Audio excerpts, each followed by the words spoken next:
What is going on, guys? Similar Wilson Productions here, back with a ranking video for you all today. And for this ranking video, I'm going to rank every movie I saw in 2015. This is kind of what I meant to do last year to celebrate 10 years on YouTube, but might be left, I guess. I never worked two jobs, honestly, and this, like, I meant to get done in October, honestly. I think I also meant to build beforehand, honestly, but again, might be life, I guess. So that's what I'm going to do today. I'm going to go reflect on each movie I saw in 2015 and rank them. Rank all the 2015 releases I saw that year. I made sure I look back all the movies I saw that year, and then I'm going to do an overall ranking on all of the movies. I thought it would be, in general, be a fun thing to do, honestly. And no, me, I might do this earlier, honestly. I know I do plan at least doing it for last year, honestly, since I actually need to watch a few more movies, then I'll plan to do for 2025 as well. Still staying tuned for that, coming very soon. And then maybe I might do 2016 as well, at least, honestly. Not sure about the other years, honestly, at least just 2015 to now, honestly, because, yeah. But I still hope you'll enjoy these videos, honestly. Basically, how I'm going to do, honestly, is that I'm going to go through each of the letter grades that I would do for my rating system, which is basically, like A plus to A F, honestly, because there's no my rating system, such as letter grades, I also do like a 0 to 100 kind of thing, honestly. And basically how I'm going to go is I'm going to go through F minus, which is basically films I think are the worst films of all time. F, films I think are just terrible with a little demon qualities, but films I won't call the worst of all time. D minus, films I would say have a couple demon qualities but are still terrible. Same with D, films I think are still terrible but have more demon qualities to them. D plus, films that have demon qualities but films I would say are just bad in general. C minus, films I think are just there, honestly, and just forgettable. C, mediocre. C plus, mixed bag, films I think are just have some good elements, but some bad elements that really weigh it down. B minus, films that are just decent to forgettable. Like, it's the C minus, to be honest, always I will put films I think are just forgettable, films I really don't have a lot to talk about, so if I go to those tiers, I don't talk about much about those movies. That's why. B, films I think are just solid. B plus, films I think are just good. A minus, films I think are great. A, films I think are fantastic, but have one flaws that prevent them from going A plus. A plus, I think are just, well, they may have a couple flaws to them. Films I think are just movies that I just love coming back to and love enjoying.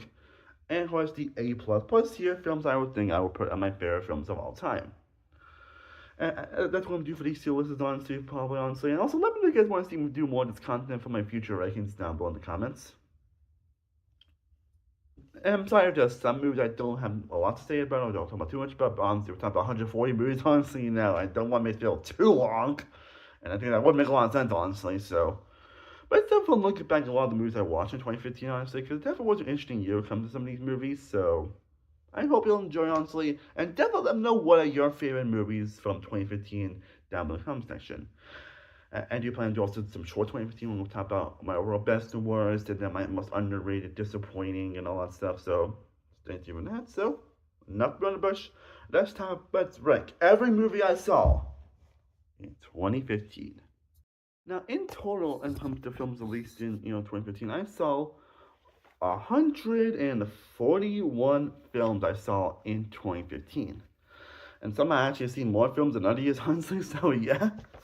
And like I said before, I don't have much to say about certain movies, honestly, because, it makes sense, honestly. I've seen like many movies, honestly, and just some films that I don't want to say about, so I'm going to go through each of them and know how I would rank them, honestly, and I will put them up here, honestly, you guys would know how I would rank every movie, honestly, in terms of that, 121 through this and all that stuff, so. Yeah, we can start with the F minus tier, which I have 3 movies that made it in this tier. I'm going to talk about, and I have 3 movies that end up making it in this tier.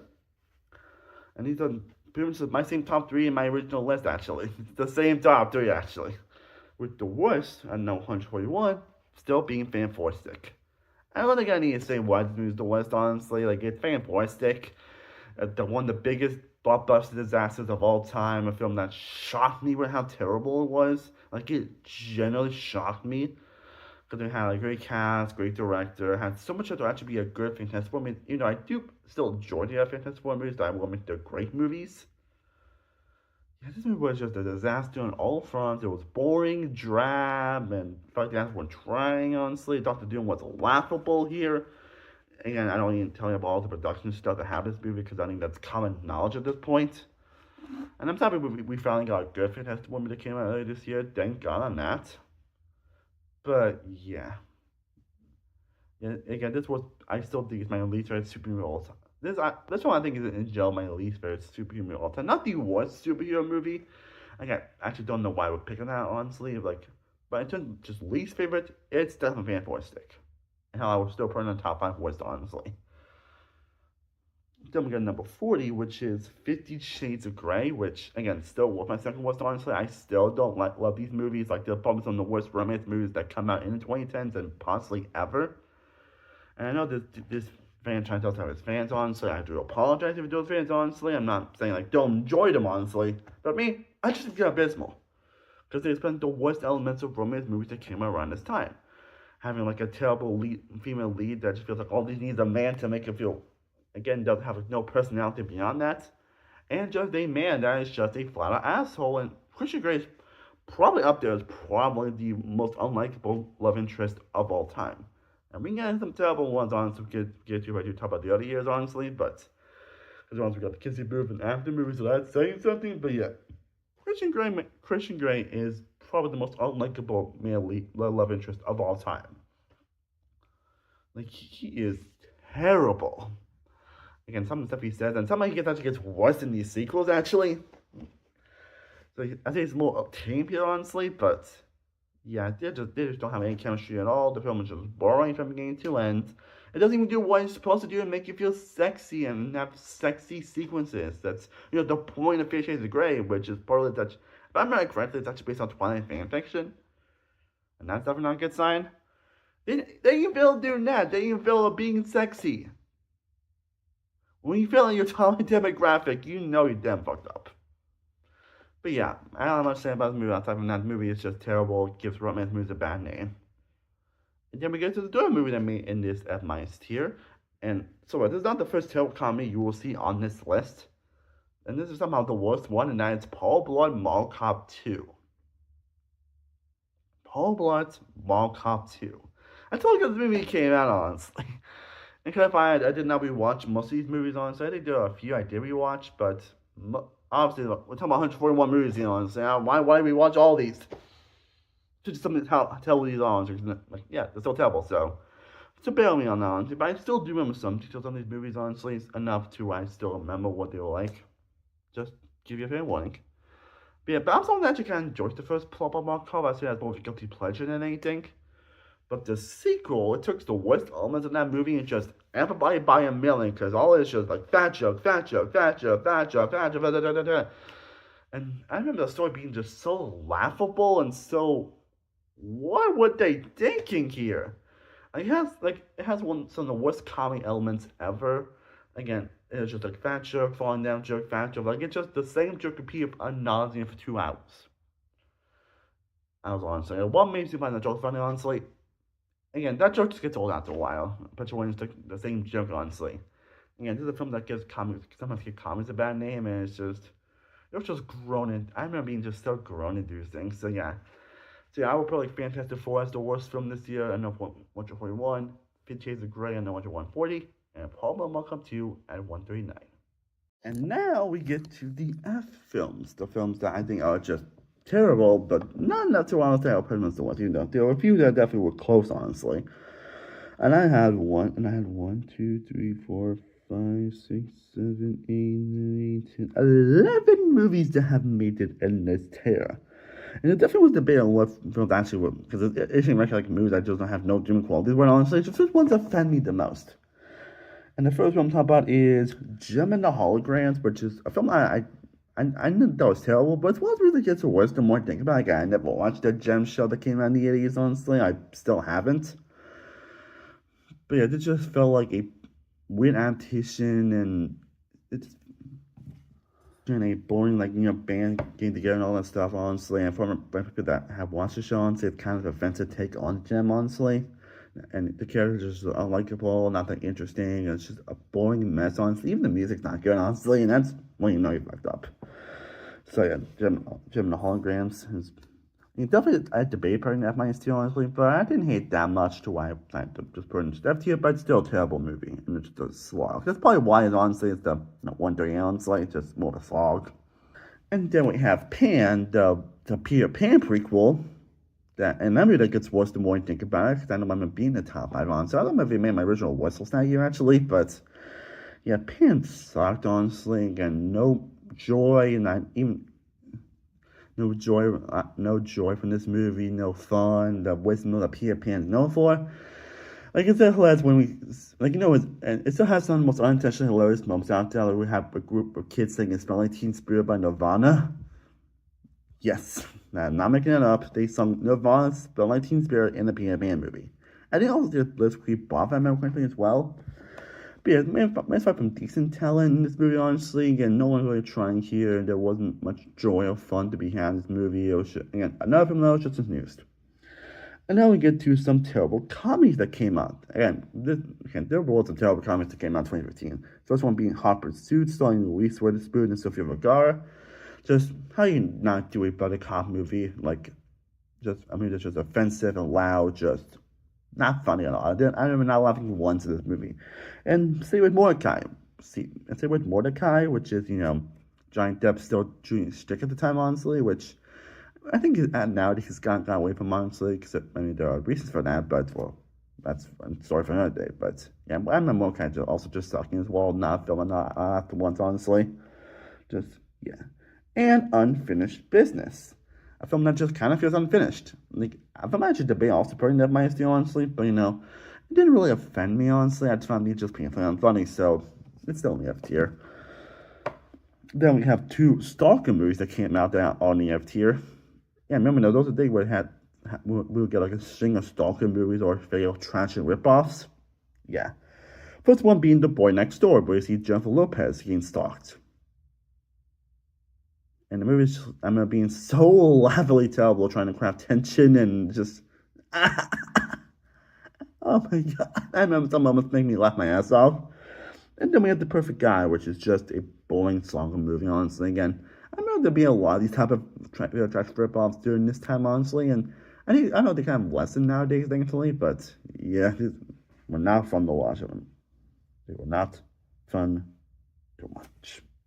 And then we got a film I actually did decide to watch for the first time actually before making to see if it would make the list, make this F tier, and it did. And that's The Cobbler, which is an Adam Sandler movie about who basically has the power of taking the lives of people's shoes. He goes into like he was someone's shoes and becomes that person.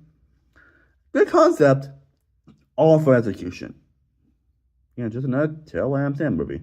Also, I just realized I actually did not see Ridiculous 6, honestly. I also clarify, I did not see Ridiculous 6, honestly. I just realized that, but I actually chose to avoid that movie, honestly, at all costs. I just don't let you guys know on that. Because I just realized, Ridiculous 6. But, I don't want to see that movie. I think I've saw enough Adam Sandler terrible movies, so. Just to let you guys know. I'm sure it'll probably been F tier anyways, honestly, but, yeah. Just to give a heads up on that.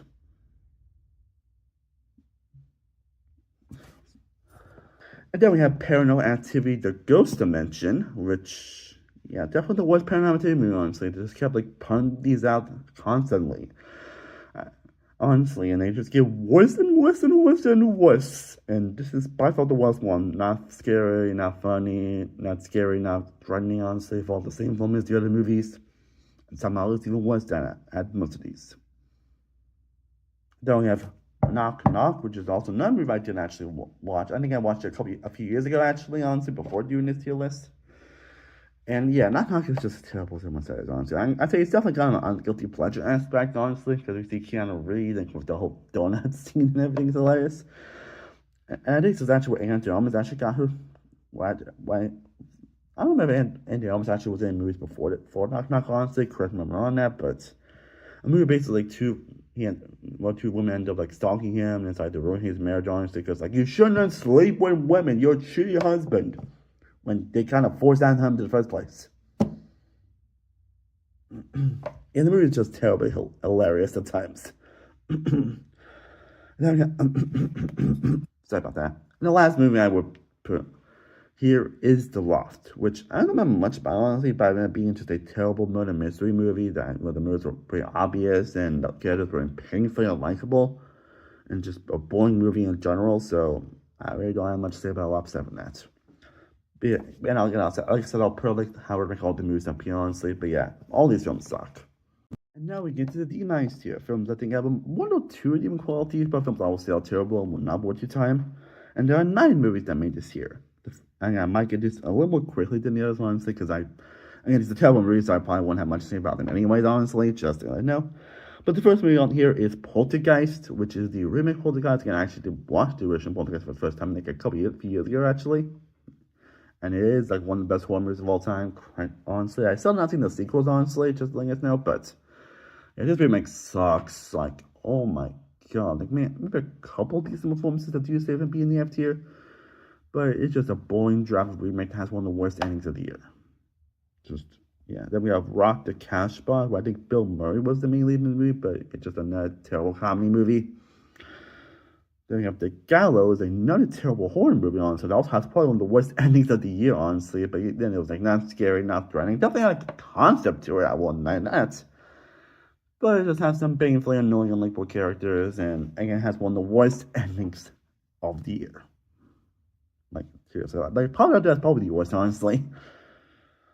And then we have Hitman Agent 47, movies that give William Pitchers a bad name, honestly. Somehow it's even worse than the other one, than the other Hitman movie, which I didn't think was that bad, honestly.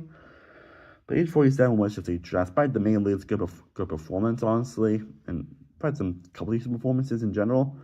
Again, I still have not played any Hitman games, honestly. I do want to play at least a couple of them at some point. I can tell this part doesn't get anything more Hitman, should be. Then we have Taken 3. A movie that when no one's taken is just basically a fugitive ripoff. And yeah, this movie sucks. The action's not good. Again, it's done by a director that would. I forget the director's name at the moment. I think it's Olivia Megaton, if I remember correctly. But I think he directed this movie, and I remember he was a director that basically just had directed terrible action by having like so many cuts in terms of action as well. So, yeah. Then we have Seventh Son, a terrible fantasy movie I don't have much to say about. Love the Cooper is a terrible Christmas movie. I remember having some painfully unlikable characters by some best efforts from the people involved. I think Man Cypher was here, if I remember correctly. Then we have The Gunman, a boring action movie with Sean Penn. Honestly, that was just a drag, honestly. Well, I can definitely see what they're trying to go for. I was just bored from beginning to end. And the last movie on this list is The Woman in Black 2, Angel of Death, which was the first movie to start in 2015, actually, and it was not a good start, honestly. Again, I haven't seen the original one in a long time, honestly, but I remember the original Woman in Black being a solid movie, not exactly one I would aim before a sequel, honestly, but yeah, this movie was not good. And again, gave horror movies a bad name at a time when there was a time of horror movies just a lot of jump scares, and I remember this one being one of them. And now we get to the D. And for the hell of it, I'm going to include D plus as well, honestly. The D and a D plus. They're basically from that thing are just bad and awful, but have some redeeming qualities the most. And okay, both of them I actually have 6 movies, actually. Yeah, I actually have 6 movies on both of these tiers, actually. So let's get for the D ones a little quickly, honestly. Most because I realize I don't have much to say about them when I look back on them. Well, first up, we have Aloha, which I believe is the last Kim movie that came out, actually, if I remember correctly. I mean, this thing I did Almost Famous, which I think made my best was 2000, actually. And I remember this movie being one that actually looked pretty good, honestly, and definitely had some good elements to it, had some solid performances. But a movie that was just so incoherent and just didn't make much sense at the time, and just was just full of plot point to plot point, and at least it just didn't have any chemistry with each other as well. But yeah, this was definitely maybe a massive disappointment. And then we have Vacation, which did have a couple of decent, hilarious moments, and Holmes is a very good actor here. But it was just not funny at all, honestly. It had some jokes that were just like, really? But yeah, definitely by a lens of the worst of the Vacation movies, honestly. Then we have Point Break, which was just more just whatever than just, terrible, honestly. I know a lot of people think this is a lot worse, honestly, but even back then, I didn't really hate this too much, honestly. Like, obviously, the Witch Point Break is much better, obviously. But yeah. Then we have The Last Witch Hunter. Vin Diesel trying to be an action star. And he was not good here at all, honestly. I definitely do like the concept they're trying to go for here, but it just didn't really work. And then we have Serena, which was a film that starred Jeff Lawrence and Bradley Cooper. Another one of those romance movies that was just kind of there and just really don't have good chemistry. Now, at first, there were actually two films Bradley Cooper here that made this year, actually. Man, not really Bradley Cooper. And the last movie that made this year is Strange Magic. I mean, a pretty lacking and uninteresting animated movie. I believe it was done by George Lucas, in my question. I don't remember who directed this movie, honestly, but either way, it was not good. I really don't have much to say about it, honestly, but it was not just enough fun. I'm not being a fun watch with bad world building and uninteresting characters. And now for the D tiers. I don't actually have much to say about these movies actually in general. Well, the first one we have about is Lost River, which is the Ryan Gosling directed movie. I think he made it after the reaction to Only God Forgives, which I actually I've never seen actually. I've never seen Only God Forgives. I remember that movie being like a very up and down movie, honestly, and there was a reaction to that. And yeah, sorry, Ryan Gosling, you're a good actor, but I didn't like this movie at all. And speaking of like, I unfriended the D plus tier. Yeah, I never liked the original Unfriended, honestly. Even when we watched it when Dark Rib came out, I didn't like it then. I didn't like it now, honestly.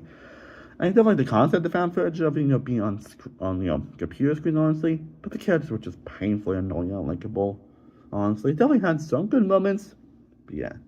Then we got some Christian movie called The Little Boy that came out. But I, again, don't have much to say about the movie either, honestly. I remember being just a boring movie. The Longest Friday, Nicholas Sparks adaptation. Me and my adults were thinking Nicholas Sparks adaptations, honestly. I've not seen like every one of them, honestly, but I remember The Walk to Remember and Notebook being like the only good ones, honestly. And the ones being just okay to just bad to terrible. Like, also the best to me and The Choice are still the worst. I think when you get 2016, you definitely can ramp up The Choice because, that movie sucks. And The Longest Ride, I can definitely see what they're going for here, honestly, but it just was not a fun watch. And two of these definitely have like decent chemistry here, but again, the story is just kind of what you expect here. Never not the worst adaptation, Nicholas Sparks, but I'm too happy that we got less adaptations lately. And then we have Terminator Genesis. And again, definitely might be the worst of the Terminator movies, honestly, that just tried way too much to redo so much and just way too much and even spoiled so much in the trailer, honestly, where, John Connor being Terminator could have been an actually interesting reveal. It wasn't obviously revealed in the actual trailer. And just like reference a lot of aspects from the Terminator movies in general, and just it was just not a fun movie, and then just so confusing, convoluted. Even the action was just not memorable. And the last movie here is The Road Trip, which is the last Alan Chipmunk movie that we got in, which I'll say is not the worst one, I would say, honestly. Honestly,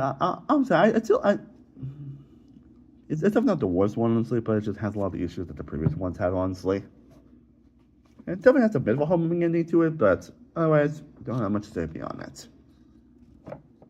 And now we are going to get to the C minus tier, just films that, and these films I really just don't have much to say about, if I'm being honest, honestly. Like, they're not like terrible movies, honestly. They're just films that just find to be just whatever. They're just kind of there. I have 6 movies in this tier as well. The first one being The 33, which is basically based on a true story. I remember it being just kind of bland, honestly, and don't really focus much on the actual people involved in this story, so I just didn't really care. Then we have In the Heart of the Sea, which is about Ron Howard, if I remember correctly. It was a strong on affection with Chris Hemsworth, if I remember correctly. I remember the movie just being just not boring and just didn't focus on the right aspects of it, and just, when you just watch the Bucking Adventure, just kind of bland. Yeah. Then we have Scout's Guide to the Zombie Apocalypse. Could have been a fun adaptation, could have been a fun movie, but just, it was just not enjoyable. Like I said, sorry how much they base movies honestly, but again, they're in this tier for a reason. Like The Lazarus Effect, which is a pretty bland horror movie starring Olivia Wilde. Hot Tub Time Machine 2, which is a less so funny version of the original Hot Tub Time Machine. And Crimson Peak, which is by far, in my opinion, Guillermo del Toro's worst movie. Not trying to advertise the movie, but I remember this movie just trying to be like a great, scary, and interesting gothic romance. I just didn't find much drama in the film in general, honestly, where just like, it doesn't have that spark that Guillermo del Toro usually has. And it's good. I'm going to also go through the C tier as well, which is films I think it was just mediocre. The only reason why I stopped that there are just 4 movies in this tier actually. Next time I'm going to leave like all the films I would put in these tiers honestly. But yeah, I have 4 movies that made it in this tier. The first one being The Maze Runner: The Scorched Child, which ended up being kind of a letdown honestly, because I actually decently enjoyed the first Maze Runner honestly. I didn't really love as much as most people seem to at the time honestly. And there's a time where adaptation was like the big thing honestly, so yeah, the Scorched Child, it just felt like a weird mix and goes in some very weird directions, and it's just, I mean, the kid is still decent here, and Dylan O'Brien's a good lead, honestly. And it just went just very off-kilter in weird directions. It just kind of missed the point of what the first movie did. So, thanks for Death Cure, honestly, which we'll get to if we get to 2018. It's a much better movie. And then we have Black Hat, which was done by Michael Mann, the same guy that did Heat, and I think also Colorado, if I remember correctly, too. 2 of the best action movies of all time. I don't remember he did any movies actually before that, honestly. Correct me if I'm wrong on that. But it probably kind of ended up being just a mediocre movie that just had uninteresting characters and just fine action and some fine moments, but just not one worth coming back to. And then we have Joy, which basically was an off-screen movie starring Jennifer Lawrence, where she invented the miracle mop or something, and then her family was just so against that, and I remember the family being like so painfully unlikable here. There are much to say beyond that. And the last movie in the C tier is Minions. Minions. The spin-off to simply movies, honestly, which, again, I don't hate much most people seem to, honestly, but yeah, I did not like this movie. Again, it's probably, in my opinion, the worst particular movies that we've gotten so far, in my opinion. It definitely has its funny moments, definitely does have its occasional good moments, but this just proves that, yeah, making the Minions their own characters should not be a good thing. And we're getting a Minions 3 this year. Hi, caramba. Now we get to the C+ tiers. Films I think are in general just mixed bag movies. Films I think I would just put in the mixed bag category. Films I think have 50% good elements and 50% bad elements to it. And there are 7 movies that made it in this tier. What films made it in this tier? Okay. And the first movie I'm going to talk about is Jupiter Ascending, the film done by the Wachowskis. And this is definitely one of the weaker efforts, unfortunately. Mostly because they make Jupiter herself just a lacking character. And they definitely have some fun, fantastical elements that make me just still, I can say, somewhat enjoy it and have a good time whenever I go back to it. I think my mom watches the movie all the time, honestly. Whenever it's on, honestly. I think when we were still in Florida, my mom used to watch the movie all the time. Honestly, so I have some bias on that, honestly, but even I can have movies problems, honestly, where it's another weak female lead, honestly, but it does have some interesting world building, and Channing Tatum's good here. Good here, by the chemistry. There are some good moments here. I can't see what they're trying to go for. Execution is not great, unfortunately. And then we have Insurgent, which is the sequel to Divergent that came out last year, which I thought was also a solid movie. But Insurgent was kind of just a step down, honestly. It was just ended up being like so incoherent and convoluted with the storytelling and everything, and it was just felt like it's more like white noise than anything. And the actors are still decent here, honestly. There are definitely some good moments in this movie. But again, it's just not as compelling as the first one. And the next movie, yeah, like in 2016, we'll get to that, but yeah. And like I said, White Titans was definitely a big run assignment. This was not a good one, unfortunately. And then we have Pixels. Yeah, I put Pixels in the C+ here, honestly. I do have a bit of a soft spot for it. I don't think the movie's as bad as something it had to be. But I don't think it's good either, so I think it has some hilarious moments, some charming to it as well. I think the actors do try their best with their roles here. You know, kind of place where you expect from Adam Sandler movie, honestly, and guarantee the president is still a ridiculous concept. Honestly, I think it's more viable than Trump, honestly. But I don't like to put politics in my videos, honestly, so let's not get into that. But yeah, but it does have some genuine fun also. I consider it's more of a guilty pleasure than anything, if that makes any sense. Then we have Pitch Perfect 2. But again, I've never really been high on the Pitch Perfect movies, unfortunately. I think I actually did rewatch them a few years ago, and I've never been high on these movies. I think the first one's also just decent, honestly. I never really enjoyed that movie. Aside from the music. The music was great, honestly, and the music was good in this movie as well. But I've just never really been high on these movies, like most people seem to. And this sequel is just a bit of a step down, honestly. It's a lot of good elements to it. I think that has some good performances. but not having that much of an interesting story, and also Webb Wilson, yeah, there was a time when she was not a great actress to see, honestly, and some ways she still kind of is, honestly, but that's a story from that day. And then we have Legend, which is just a fine action movie. I'm being an action thriller movie, honestly. I think Tom Hardy was in it. Again, don't know what I'm saying about it, honestly. Then we have Carol. Yeah, I put Carol here, honestly. I never really been too high on Carol, honestly. The film where, get Kate Blanchett and Rooney Mara be a bromance. They do have great chemistry with each other. But I just feel like that Oscar bait movie, I was just more they were deserving of the acting performance, honestly. I just didn't really care much about the movie as a whole, honestly. I just found it kind of just boring, honestly, at some portions, and thought dragged some elements to it. It's just definitely one of those Oscar movies that I've seen once and I never want to see again. Now, lastly, we got the disappointing Mockingjay Part 2. Yeah, Mockingjay Part 2. And I definitely do enjoy the Hunger Games movies, honestly. I think I actually enjoyed Part 1 a little more than most people, and I do enjoy the first one and especially the second one, and I definitely did enjoy the prequel that came out a couple years ago. And I'm actually looking forward to the prequel that comes out later this year. But this was just a lackluster disappointment to this year, honestly. This is proof that, making a film 2 parts, not a good idea. It kind of ruined the franchise. We get to the B- tier, and where the film doesn't get at least a little more positive from me on that. But yeah, we get to the B- tiers, which are basically films that are just want to be decent to forgettable, honestly. Films that probably won't have much to say about it, for being honest, but for films I would say, watch them. And I have 13 movies to make this year. Again, I might give them these very quickly because I don't have much to really say about these movies. We have Project Almanac, which is a movie that I feel like it's kind of up and down when it comes to people feel about them. I always thought it was just kind of a decent movie that had some fun type elements to it, but just didn't have the most interesting characters. Then you have Maps to the Stars, which was a very good concept to it, but just wasn't the most interesting. Chappie, the film from Neil Blomkamp, who did District 9 and Elysia, 2 films I really did enjoy. And I definitely do enjoy Chappie a little more than most people, by some ridiculous elements to it, but it's one I never really remember to come back to. And then we have Home, which is the DreamWorks movie that came out this year. Honestly, which I do enjoy probably more than most people, honestly. I feel like a lot of people hate Home, honestly, but I definitely do have some decent charm to it. And yeah, I don't because I do like Jim Parsons, and he definitely does make Ode to the fun character, even though he feels like a Sheldon Cooper in this movie. Honestly, and it's definitely not the best DreamWorks movie, honestly, because obviously being nice here, but it's one I can just go on, just have a decent time with. Though I never do understand why people don't like it. Then we have The Age of Adeline, of someone that kind of doesn't really age, honestly.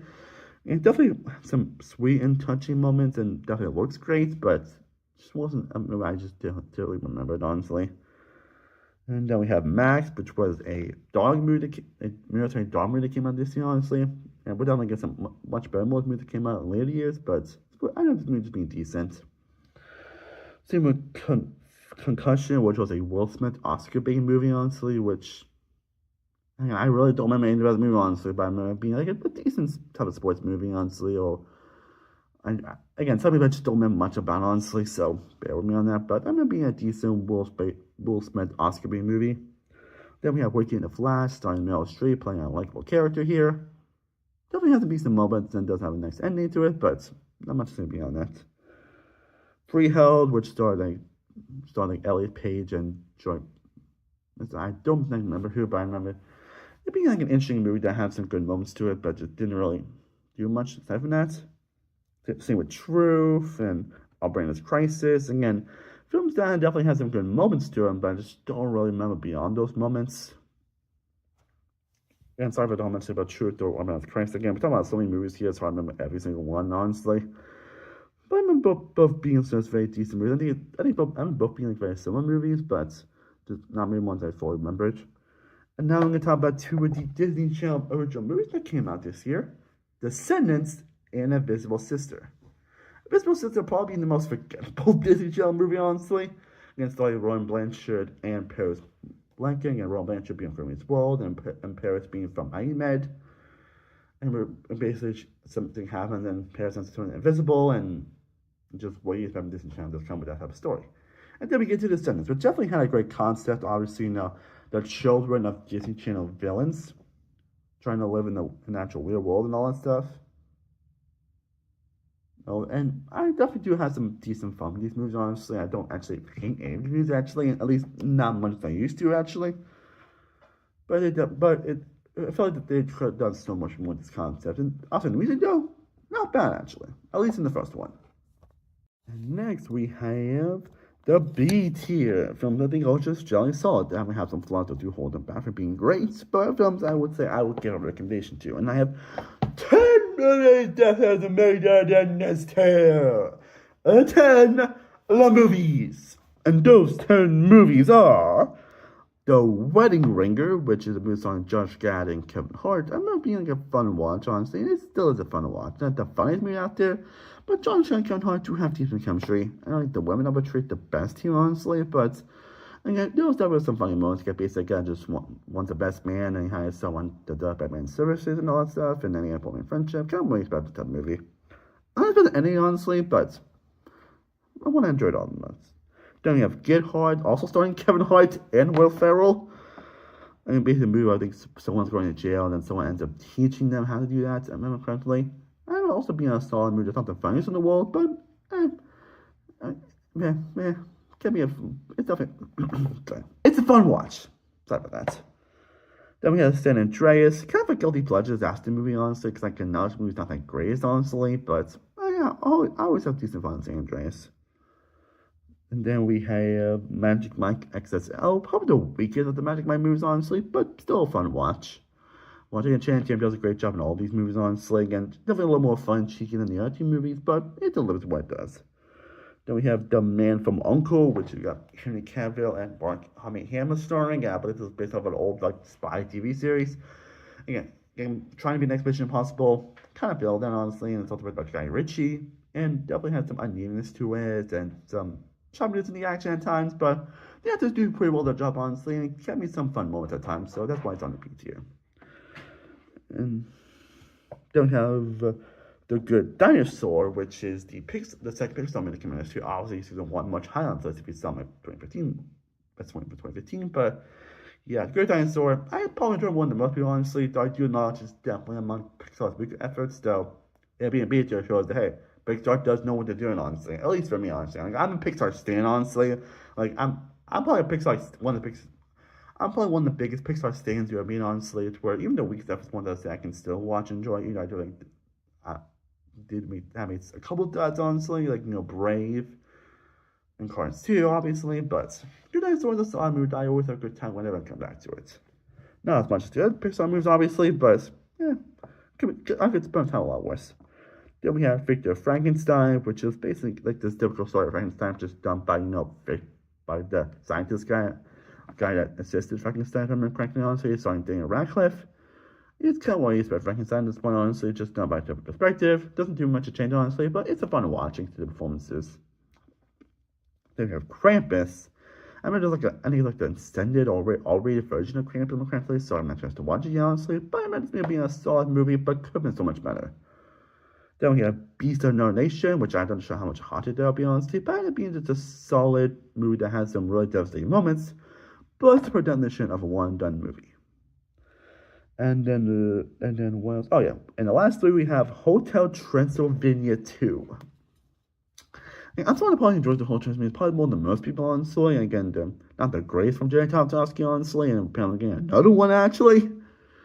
But they're fun for one thing, honestly, and this is probably the weakest of the ones, honestly, in my opinion. I said I'd be between this and Transformers as my least favorite, honestly, but again, actually the story's not the most engaging in the world, at least when it comes to, the go to Dracula's dad, honestly, but it does have some fun, quirky, goofy moments, honestly.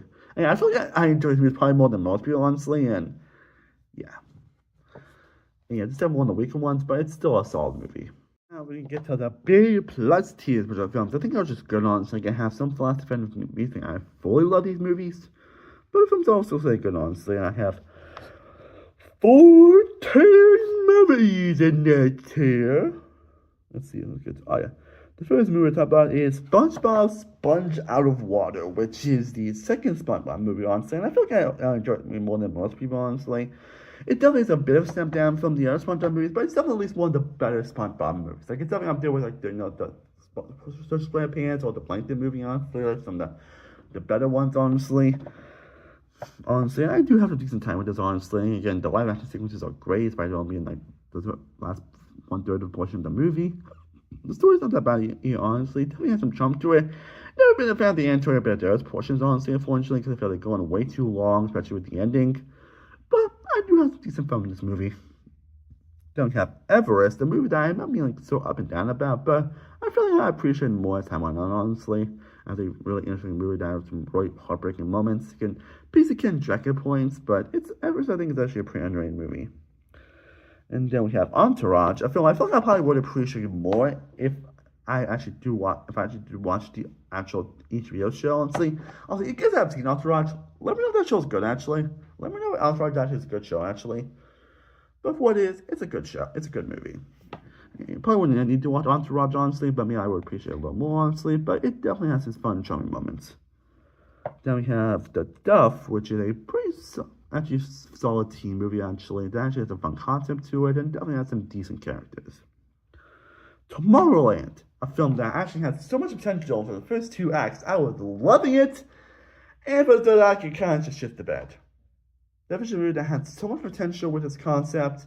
Actually was actually a very unique original take on Slee and Tail, and then it goes for such painfully generic in the 3rd act. Such a letdown. I still enjoy it enough, obviously, with being P+ here, but it could have been so great. So great. Then we have Southwest, which I think stars Ryan Reynolds, if I remember correctly. I forget who else out there, but basically was someone that's like being like different body, honestly, and going through someone's a different body or something, honestly, and then one that have some weird decisions that mix with the storytelling. It definitely is actually a movie that I think it's a lot better than you can be credit for, honestly. It's actually a pretty solid movie that has some nice thrills here and there. Then we have Before We Go, which is the directorial debut for Chris Evans. I think it also stars Chris Evans, correctly. Just a solid romance movie. Don't have much to say beyond that, honestly, but it's one I do recommend. Then we have No Escape, which was a disaster movie starring Owen Wilson, and definitely one of the better ones. Definitely has some nice thrills and some tension to it. Not the most exciting movie in the world, but definitely worth watch.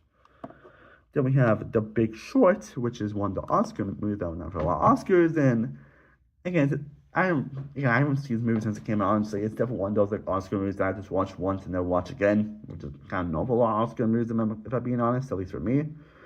And The Big Short is definitely one of those movies. And I would say the same, unfortunately, with the Best Picture winner, which is Spotlight. I mean, they do have great performances, they do have good elements, but nothing is tight for you to ever walk on and watch them again. And then we have Daddy's Home, which are Mark Wahlberg and Will Ferrell.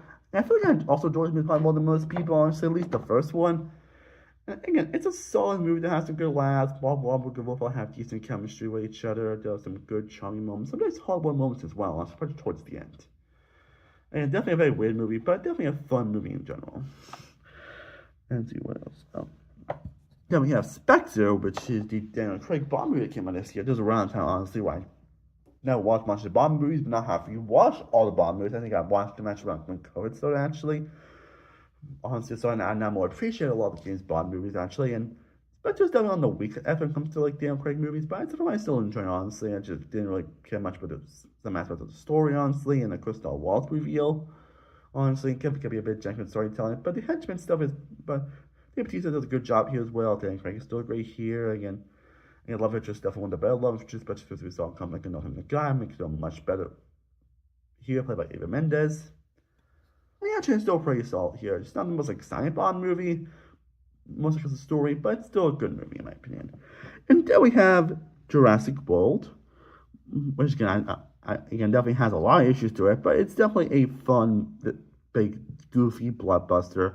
Probably might have been the best of Jurassic World movies in my opinion. I'd say it's probably some of my favorite of the Jurassic World movies, honestly, which probably didn't say much, honestly, because I probably would put most of them on the same rating, honestly, but yeah, if I were to watch any Jurassic World movies, I would definitely put the original Jurassic World, honestly. And the last movie here is The Visit, directed by M. Night Shyamalan, was his Return to Form. And this was a film And this is definitely a film that I might do a video on this point. This was definitely a film I had so many different opinions about for years to come. It's really one of the movies that I think my opinion just shifts so greatly. I don't know whether it was influenced by other people or I had those myself, honestly. I had so many different opinions on The Visit. I feel like this is also a very divisive movie. But to be fair, I think most M. Night Shyamalan movies are more very divisive, honestly. And obviously, with being this year, I think it's a good movie. I think it definitely has some cringy moments, and I don't think it has the best ending to it. But, it's a much longer back to his roots, and it's at least one of his better movies. So, I'll give him credit on that. I hope you're enjoying this video so far. Again, be sure to let me know how you talk about all these movies down below in the comment section. Let me know your favorite movies 2015 and voice for 2015. Let me know if you guys want to see more of these videos down below. I'm thinking of doing one at least from 2016. I do definitely plan on doing 2015 one time. I definitely do plan to do one for 2025 when I finish watching a few more movies. So, stay tuned for that coming away very soon. But just let me know. But now let's get to the A- here, which are films I think are just great movies. I have some plot bumps that I'm going to totally fall in love with them, but are still great movies that are worth your time. And I have 13 movies! Damn! And first up, we have McFarlane USA, a very generic sports movie, but a very good generic sports movie that I remember being a great movie when I first watched it. Then we have Focus, which stars Will Smith and Margot Robbie. A movie that has a few too many twists in my liking, honestly, but it's definitely a movie that's definitely worth a watch. It's definitely most thanks to the chemistry between Will Smith and Margot Robbie. It's definitely one of those heist movies that and it has, like I said, has way too many twists at the end, honestly, where it feels like everyone's just tricking each other again, honestly. And a movie called Focus, I think, had much focus towards the end. And then we have It Follows. Not sure how popular it's going to be It Follows in A- here, honestly, but I've never been falling in love with this movie, honestly. I'm not sure why, honestly. It's really one, but I've never know why I'm falling in love with it. I need to do for a rewatch or something. But it does have a great content to it, and Michael Moore does a great job in the lead role, honestly. And I'm looking forward to when that sequel eventually comes out.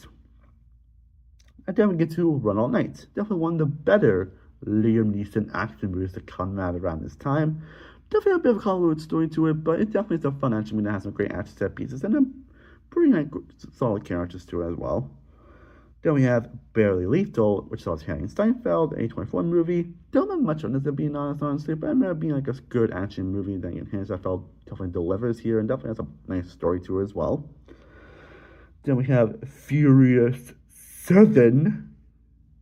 The latest Fast and Furious movie that came out this year, which definitely was a bit of a step down from the previous two movies, honestly, but it's still a film I definitely do enjoy, honestly. Definitely not the ridiculous tone that the later movies would go, honestly, because the later movies get somehow even more ridiculous. I mean, they really go into space in F9. That was a joke, man. Don't actually do it. But I still do enjoy Furious for what it is, honestly. So definitely still has a good character moment, and the whole Paul Walker ending is still the best film in the entire franchise, though I wouldn't expect any end up redoing whenever the next movie comes out, so we'll see how that goes.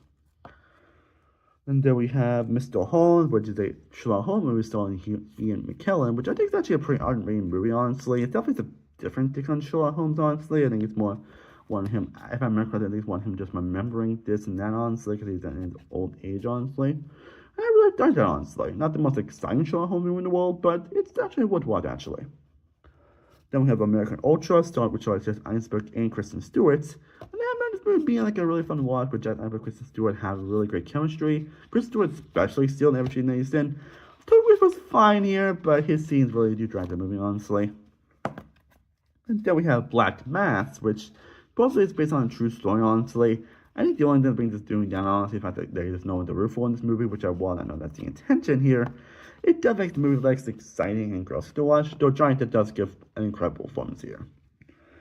Then we have the Intern, which stars Anne Hathaway and Robert De Niro. Another actually pretty underrated movie, actually, that I actually think about a bit, actually.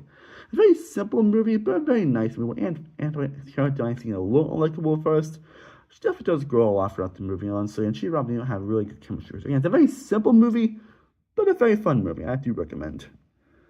Same with the Night Before, which stars Anthony Mackie, Seth Rogen, and Joseph Gordon-Levitt. Basically trying to have a big night on support, obviously, their families, get kids and everything. And it's a very, not the funniest R-rated comedy, not the funniest type of honestly, but it's a very charming and heartwarming movie. It has some really ridiculous moments, but it does deliver.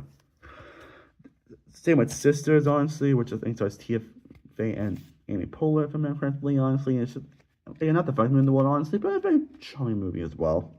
That has some heartwarming moments too as well.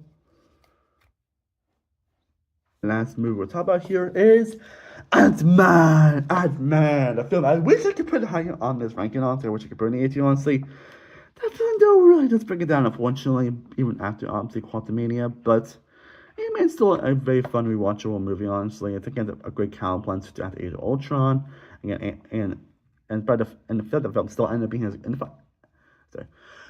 the fact that the film still ended up being as good as it was, obviously, despite all the production issues it is pretty impressive, actually. Honestly, Paul Rudd, the effortless charismatic actor, Angie Lowe is great here as well. Michael Douglas is great. A very nice, great, and charming and simple movie. A simple heist movie, but a very charming that puts a big grin on your face. Again, simple, but it works. 3 more tiers done, guys, and now we're gonna get to the A tier, which I found I think had a couple of issues that you guys films I would say are pretty A plus, honestly. Films I actually would say I am completely love, honestly, and I have 22 movies that made it in this tier. So let's talk about them. And the first one to talk about is Paddington. A film I actually almost got the clue on this level, actually. But it's a film that's just simply just a charming movie. Not the best story, but just a simple, charming movie that you just can't help but smile whenever you watch it, honestly. And then we have The Revenant, which is, again, another Oscar movie I can't see myself come back to, honestly. I don't think I ever came back to this movie, honestly. But, yeah, it gave Leo's first Oscars, so definitely has some really scary and terrifying moments and jump pen for me to come back to, honestly, but yeah. Then we have The Hateful Eight, which is probably on the weaker end of 2010 humor for me, honestly, but it's still being 8 years, still a fantastic movie. It's just one of his long movies that feels like kind of drags the most, honestly. I feel there's actually a longer cut from him, correctly, honestly. Like, really? But it does have some fantastic moments, and a lot of stuff that you would expect from Tarantino at this point, so, yeah. Then we have the Peanuts movie, which is a very charming, simple, and a movie that really contemplates the Peanuts in general, honestly. Again, simple, charming, but effective, and it does put a pretty good on my face whenever I watch it. Then we have Bone Tomahawk, which is actually a film I now watched actually when it came out on Saturday. I watched it a couple years ago, actually.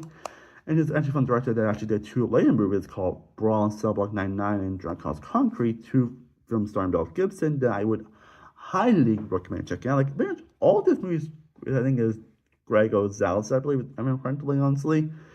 And probably, Bone Tomahawk is basically like a horror western, starring Kurt Russell. That's all I'm gonna say. I would just check it out. And then we have Room, which is starring Brie Larson. I think she won Best Actress, and honestly, very well deserved. And this is also the first movie I saw Jacob Tremblay in, who is a pretty great child actor that has some really good performances and actors. And some better than others, obviously, but it's the one that has some pretty good work, honestly. Because it's actually a very emotional movie, honestly. Again, it's not one I never really see myself come back to, honestly, unfortunately. But it definitely is a pretty emotional movie for sure. Then we have Goosebumps. Again, I might be a little biased since I loved Goosebumps growing up, but yeah, this movie still kicks ass. It's definitely a fun family movie that delivers on what you want from Goosebumps, and it just puts a big grin on your face. So some pretty good performances, and Jack Black as Olstein, perfect casting choice. Then we have a Mississippi Crime, which is a movie I never watched until I started watching all 8 movies for the first time. It's a number I would say it's definitely thrilling, great performances. I would say just watch it. Then we have The Walk, the last good Robert Zemeckis movie. Unfortunately, after this movie, his career has gone really downhill afterwards. But it's a good true story movie. A guy also trying to being the guy that walked a tip tie between the two towers. And it's definitely a thrilling movie, honestly, which was cool of building a great performance. Which does have a little more comes to character development, but otherwise that whole sequence itself is worth being this here. And then we have Paper Towns, which actually fun fact was actually the first Blu-ray I ever bought, actually with my own money, actually, which is pretty cool, actually. And yeah, it's by some good aspects movie. I still enjoy it, honestly. And honestly, it's a very charming movie, honestly, and the parent characters are not the greatest, honestly. It definitely has some terrible humor at times, but it's a very charming, good, and fun mystery, honestly, with some pretty good performances. Like now, Will Kellervinch did great in the roles here. And just movie in general is very charming and has a really good message behind it. Then we have Insidious Chapter 3, one of the better Insidious movies come out. So it might be in debate with the first one is the best Insidious movie, if I'm being honest. Such as there's a prequel to the actual Insidious movies, which actually is pretty interesting if you actually think about it. But yeah, Insidious Chapter 3 was actually pretty good. Honestly, it's actually that's what people actually should do, honestly, and actually running good tendency as well. It has some pretty good scares in general. So yeah, I really love the hell out of the movie. And then we have Maggie, a zombie apocalypse movie starring Arnold Schwarzenegger and Abigail Breslin. I always thought to be actually an underrated movie, and I would say it still is underrated, honestly. I would definitely recommend checking it out, you know, as a pretty tragic ending too as well. Then we have Southpaw. I proved that, honestly, just because the movie can be cliche, honestly, it doesn't mean it can't be good, obviously. We saw that with Rick Fallon in the USA, this, like I mentioned, and that was in the A- tier. We saw that also F1 earlier last year. And same Southpaw with J. Hall gives a magnetic performance. And while the movie is definitely cliche for sure, it is a pretty effective one in that. Then we have Trainwreck, which is probably the only Amy Schumer movie I actually really enjoy. I actually feel like I'll be honest, I really don't get to have Amy Schumer, if I'm being honest. I've really never been a Amy Schumer fan, if I'm being honest. I didn't watch some of her comedy stuff, honestly, and I was like, is there something I'm missing here? But it's definitely one of her better projects, honestly. It's definitely one of her more hilarious and laugh out loud movies, honestly. And then we have Avengers Age of Ultron, which I think is actually kind of underrated, honestly. Again, if it wasn't for the fact they had that romance between like Hulk and Black Widow, the setups, and of course Ultron being more of a threat, it would have been much higher, honestly. But I still do that hell of the movie. It's definitely the weakest of the Avengers movies, but I think we can still agree on, so but we'll see when Tuesday comes out. But I still have a great time whenever I watch Age of Ultron. It has some of the best action in the entire MCU. And then we have True Story, which I started Jonah Hill correctly, honestly, and I'm being a really effective movie, actually. Pretty unique movie for sure, so I would say I would just recommend checking it out for yourself. And then, let's see, what else? And then we have Dope, which is another movie I definitely, one movie that I think I enjoy more than I watch, honestly. It's definitely a very effective coming-of-age movie that does live on the charm and humor that family gives, honestly. And it's one movie I feel like it's better the more I think about it. I feel like age is better with time, honestly. I've always enjoyed Dope, honestly, but Dope definitely gets better over time. And definitely a very underappreciated movie everyone should check out. And let's see. And speaking of underappreciated movies, we have Sleeping with Other People. A pretty interesting romance movie with two leads that have great chemistry with each other. A little cliche for sure, but actually it's a very effective and real romance movie that, honestly, I can see getting better with time, honestly. Then we have Straight Out Compton. Again, if the MDMAs were a little more focused on, I probably would have purchased my channel, honestly. But I still think it's a great biopic. Well, how much higher should do a biopic, honestly? And this corporate star Archie Jackson Jr., who plays Ice Cube, who's also Ice Cube's son, who's also one of the more underrated comedic actors, honestly, and does a great job whenever any movie he's in, honestly, at least after this movie. Then we have Love and Mercy, which I believe is based on the Beach Boys, if I remember correctly, or it's another one of these biopics, honestly, but the Beach biopic actually also was pretty effective as well. Another underrated movie that I want you to check out, Ted 2. 201 is definitely a bit down when it comes to the first movie, honestly. I think the first one is an incredible movie, in my opinion. Ted 2 is also a very rewatchable movie, honestly, and it has some most hilarious moments to come out in 2015, honestly. And it's a movie I'd rather come back to, honestly. Dark Journey has an element that does kind of some elements of the original movie, but it's still a pretty effective movie. And hell, I even like the 10 actual TV show, actually, and also I cannot wait for season 2 this year. And I cannot wait for season 2 this year.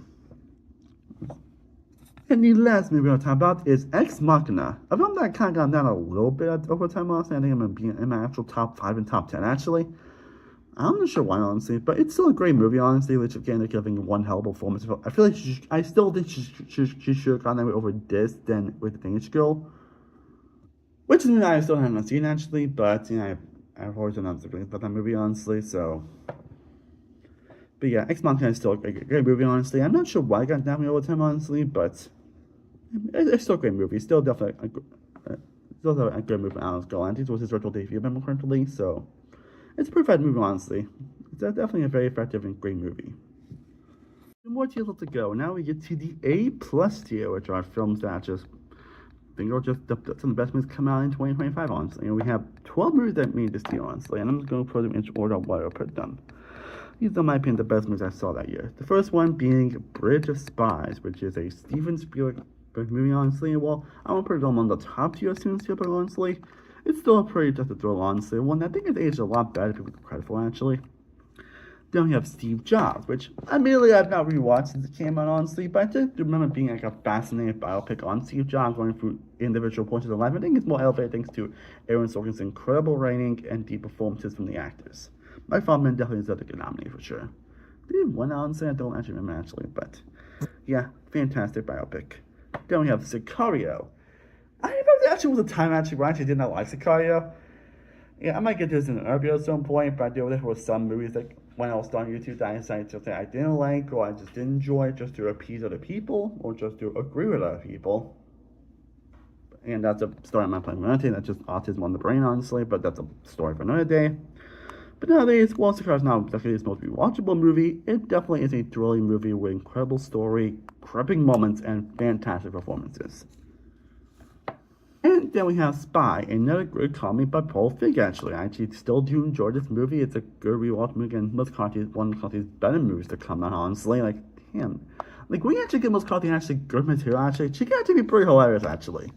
She's proven that with Yearish, The Bryce, Mason Heath, even her show, she was in Mike and Molly, actually, she proved that she can be pretty hilarious, actually, if given the right material. And she did that here. And she proves that here. Spy is consistently hilarious when you get to it, and has a even pretty nice story as well, honestly. Usually, Faith and Roseburn were good here as well. Then we have The Martian, which is, of course, this book of Ridley Scott, honestly, which I feel like it's gotten more forgotten, honestly. But I remember this film being on everyone's like best list, honestly. I think I remember some people having this up at number one, actually. When it wasn't like Force Awakens, it was this movie or Inside Out. And Martian, I think, is actually still a pretty good movie. I don't know if I personally want his top tier movie with Ridley Scott, honestly, but it's still a pretty effective movie, despite his like grimness towards on towards someone being shared a large. It managed to have some pretty good humor, but Matt Damon delivering a great performance here. And him being thrilling, tense, but also pretty hilarious as well. The man is able to actually balance those films pretty well. Actually, it's pretty effective, actually. And then we have Anomalisa, honestly, which I still see directors more work, honestly, but it's a film that's probably not been everybody, honestly, but I'm glad I finally watched it. Again, there's definitely a big one you would put as like a 2015, 2016 movie, honestly, considering it came out like a couple days before the end of the year, before 2015 ended. I'll still put it here. And then we have While We're Young, which is the film that probably would have missed my top 10, actually, which is led by Noah Baumbach, who I still need to see more versus work, honestly. And While We're Young is a pretty effective movie, honestly. It doesn't contain a lot of the great writing that he has done, honestly. Kind of Ben Still and Naomi Watts here as, honestly, it's a pretty realistic movie. He does these movies so effectively from one I've seen with this movie and Marriage Story 2019, which is one of my favorite movies of all time.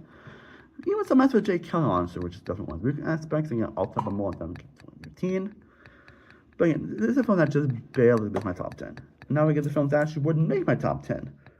And most of them is pretty much the same, honestly, until we got this one change once, because there's just one movie I actually forgot to put on the list, actually. But we'll talk about that. But yeah, number 10 is still Cinderella. Still, in my opinion, the best of the Disney Adventure remakes, honestly, because the one actually, tries to actually change the story material for the better. And then we have Me and Earl and Dying Girl, still one of the most underrated and underappreciated comedy movies to come out. Then we have Mission Impossible Rogue Nation. Nation still came on the consistency of the great Mission Impossible movies that came out at the time. Well, it's definitely one of the more weaker Mission Impossible movies. It's still a fantastic movie. Still has some of the most thrilling action set pieces ever. Mad Max Fury Road. I feel like I should love more than I should, honestly, but it's still on the list, honestly. It's still number 7. So yeah, I feel like I'm just not one of the people that will call it one of the best action movies ever for some reason. But it's still part of the best Mad Max movie. Like, at least up there with Mad Max 2, actually. And then the film that just barely missed my A++ tier is Kingsman: The Secret Service. Still a fantastic action movie that's endlessly rewatchable. Again, very simple, but definitely rewatchable, fun, has some of the most badass moments, and that short sequence still whispering through my head. And now we have reached the A++ tier. The films I would put on my nominee on, but these are films I would put as among my favorite movies of all time. Films I would actually put up films I would say are incredible, masterful, and amazing movies that I would put amongst my favorite movies of all time. If you guys actually seen my previous list of my favorites of all time, you probably wouldn't know what films I'll be talking about. And at least a couple of these movies on that list actually, but if not the top 100, probably at least in the honorable mentions in that list, honestly, so I'm including those as E++ as well. And I have 5 movies that made this tier, actually. Yes, 5 movies that have made this tier. Yeah. But anyways, at number 5, I would put The Gift, which is directed by Dr. Joel Edgerton. I always found it to be one more underappreciated thrills to come out, honestly, and it still is one of the most underappreciated thrills. I feel like no one really talks about this movie, actually. But it's definitely one of those movies I would say I would always recommend people to watch, honestly, because it is an incredible, thrilling movie, honestly, with Jason Bateman getting one of his best, but probably still his best performance, honestly. Honestly, having some great performances from cast as general, have a really gripping narrative that keeps you invested from beginning to end, and along with one of the most shocking endings in any movie ever. And then we have Creed, which is, of course, another Rocky movie that ended up being shocked for how good it was, because I'm pretty sure same with Rocky Balboa, and I don't even know one was excited for Creed. I think more so than Creed, honestly, because really, you're just making the franchise where you want to make it on Apollo Creed's son? Really? You're just milking this franchise at this point. But no, it ended up being a very effective movie that really continued the story in a very effective way. I still think Sylvester Stallone should have won the Best Supporting Actor nomination. He was so robbed. I don't think against Mark Bonds, obviously, and he was great in that movie, but like, yeah, so disappointing that he did not get nominated for that movie.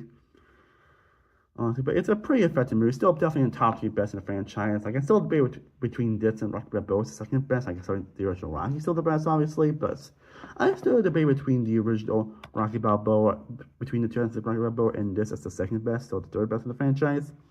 But Creed is definitely an incredible movie, honestly. It has some of the best boxing moments. Like the final boxing sequence is just absolutely incredible, and overall, just a very effective movie in general. And then we get to the movie that I actually got to put on my 2015 list, actually, that I did when I did these series of videos on to basically like talk about my favorite movies from 1996 to the current day.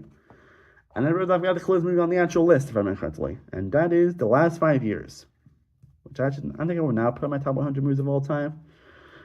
Another very underappreciated musical that is just truly a beautiful, remarkable movie from Anna Kendrick and Joey Jordan. It's definitely one of the movies I feel like Sagan takes up most in the movie, but it's pretty effective, that honestly. Okay, the singing is fantastic, the music is outstanding, and it's just a beautiful, breathtaking movie. And I still listen to the music to this very day. Again, well, it gives underappreciated thriller. The Last 5 Years is a pretty underrated, appreciated musical. I actually recommended to a few people recently, honestly, and he said how much they loved it. So yeah, definitely check The Last 5 Years. And now we get to my top 2. My top 2 actually is still the same top 2, actually. I always say, despite the changes I always make to these lists, my top 2 is still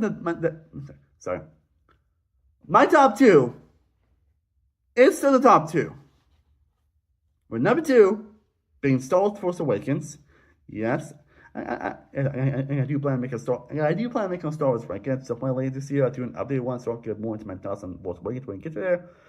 But Force Awakens is still an incredible movie, honestly. Still, in my opinion, not my favorite of the sequel trilogy, honestly. Still one of those rewatchable Star Wars movies, in my opinion.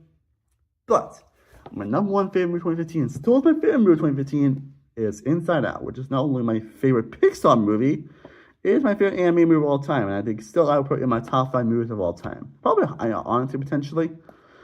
I do plan on redoing that to my top 1 list at some point down the road. So, yeah, Inside Out, the most relatable movie of all time, honestly. The movie I probably can put the most out of any movie, just period. Oh, we did it, guys. We did it. Well, guys, I hope you all enjoyed my ranking on every movie of 2015. I really, guys, hope you all enjoyed this video. I definitely had a lot of fun with this on to talk about these movies. And I saw 141 movies here in 2015. It's definitely interesting looking back that I've been doing YouTube for this long at this point. And again, like I keep mentioning the last couple of years, I really have no idea how long I'm going to keep doing YouTube at this point, honestly. It's not, I'm not losing motivation, honestly. Like, I actually do have motivation. It's just more so the platform itself, honestly, and just, life in general. I don't want to keep YouTube being like the thing I do for the rest of my life, honestly. But But I might as well still enjoy what I can, honestly. And I'm hoping you guys enjoyed this video. Again, let me know what are your favorite and least favorite movies 2015 down. Let me know also your disappointing, surprising, and underrated as well. And let me know if there are any movies you think I missed I should have put on the list, honestly. And you may all watch, and I'll get my thoughts on here as well. And I would update the ranking on the comments down below. I think I did put marks to how I would rank every 2015 movie in general. So you guys would know how I would rank all 141 movies I saw in 2015 as well. And eventually, I do, like I said, I do plan on doing one for at least 2015 as well. Don't know when that could be, honestly, but I'm hoping next month at least. I'm hoping within pretty soon at least. I still need, as I'm doing this, I still need to see a few movies actually before I post that video out. Now, I want to do at least 2016 as well. I'm not sure if I want to do it for the other years as well, honestly, but if you guys want to, let me know down below. Again, I love doing this, honestly, so, and like before, I do plan on doing an updated Star Wars ranking as well at some point, honestly. I think around the time when Mandalorian Grogu comes out, along with around the time when Mandalorian Grogu when the Darth Maul show comes out, honestly, I'm going to do that ranking when that comes out. I'm going to release that when that comes out as well. And Hearts at Home is much better than honestly. But again, thank you everyone all the support. Thank you everybody that has stuff. Again, I've also reached, as a honest, I've also finally reached 1,600 subs on YouTube, honestly, which is pretty exciting, honestly. I do plan to do at least one video on that as well, honestly. I think my guess is probably going to be on either my 20 favorite TV seasons or my 20 favorite movie characters in general. So, not going to be like an actual list, honestly. I think I might just do more videos like that now, honestly, because that only makes it easier for me, but it's just more fun to do in general. So, you let me know what you would prefer to see down below in the comment section. Let me know, like I said, your favorite least favorites down below. But let me know just how life's been, honestly, and just what content you guys want to see from me down below in general. I will love to know anything and any suggestions down below in the comment section below. Thank you all so much for watching. I am Cinema World from Cinema World Productions. I will see you guys next time. As always, stay cool, everybody. And here's a little sprinkle of positivity for your day. Ooh.